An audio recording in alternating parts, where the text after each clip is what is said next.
I think it actually ties in when he's talking about brainwashing at a young age. One of the reasons this question has come up is because there's a concern about whether or not people are indoctrinating their kids into their own religious beliefs, and is this something that actually happened to you? I don't think so.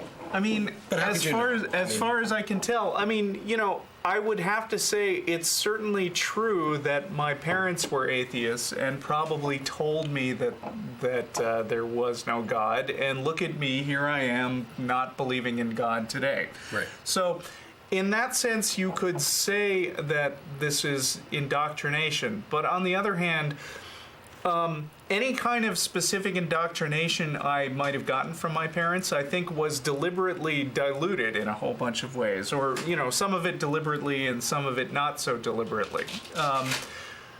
Yeah, I mean, Christians will often come at us and say that we just have a religious faith just like theirs. We have a faith that there's no God, and they have a faith that there is God, and so they're on equal footing. And that's an easy kind of symmetry to draw, but you know, I don't feel like I was ever raised in the same environment where I get sent to some place and get told the same thing over and over again. I mean, it's not like when you're an atheist you can restrict yourself to having just atheist friends, although I guess the Atheist Community of Austin is one way of getting toward that. But although, you know, I don't set that restriction on myself. No. I mean, and as a matter of fact, right. You know, as much as I enjoy doing things with the ACA and participate, you know, as much as I can, I have plenty of friends around the town who follow all kinds of religious beliefs. And the good thing is that many of them are genuine friends.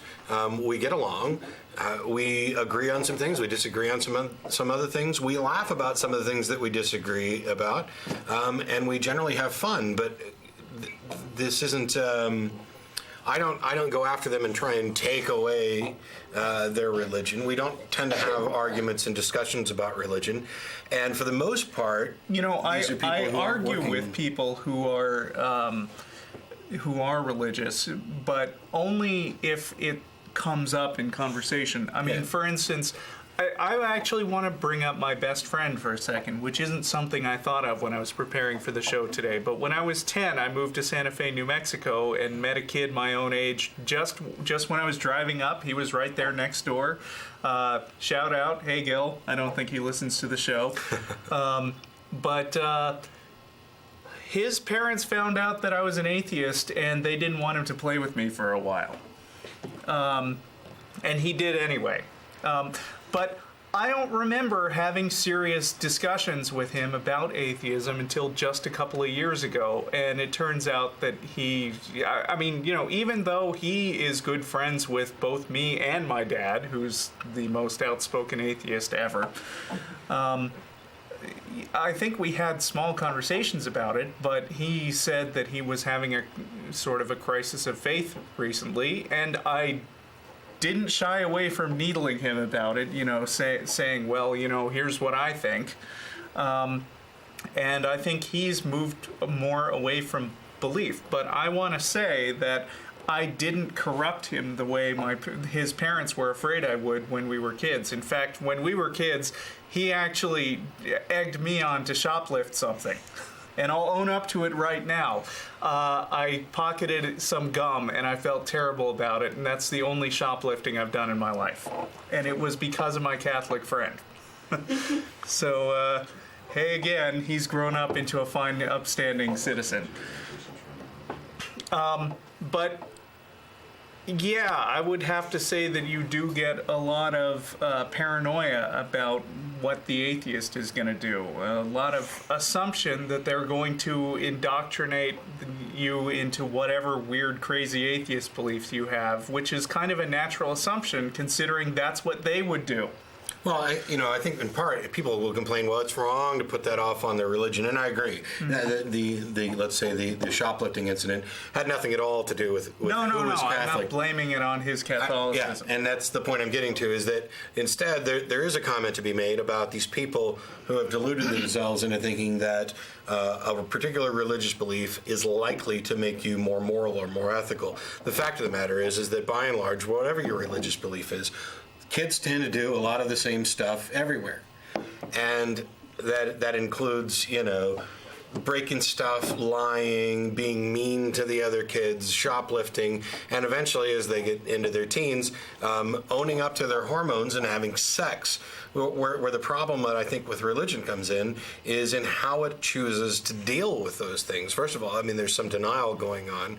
I'm sorry, but if you happen to think that, for example, stripping is immoral, or doing adult films is immoral, then I wonder why so many of the girls that I've seen have crosses on their neck. I mean, don't blame all of the problems in the world on people who don't believe or a lack of morality that's caused by disbelief. The fact is that people are generally moral and immoral at the same rates across the board. And if anything, and I don't claim this as a guaranteed fact, but if anything, there's an impetus for atheists to be more morally correct in some ways. Now, I disregard the notion of sin, and I don't for a moment feel guilty about my thoughts, that thoughts could possibly be a crime, or that I could offend some creator of the universe by doubting him or thinking that, perhaps he doesn't exist.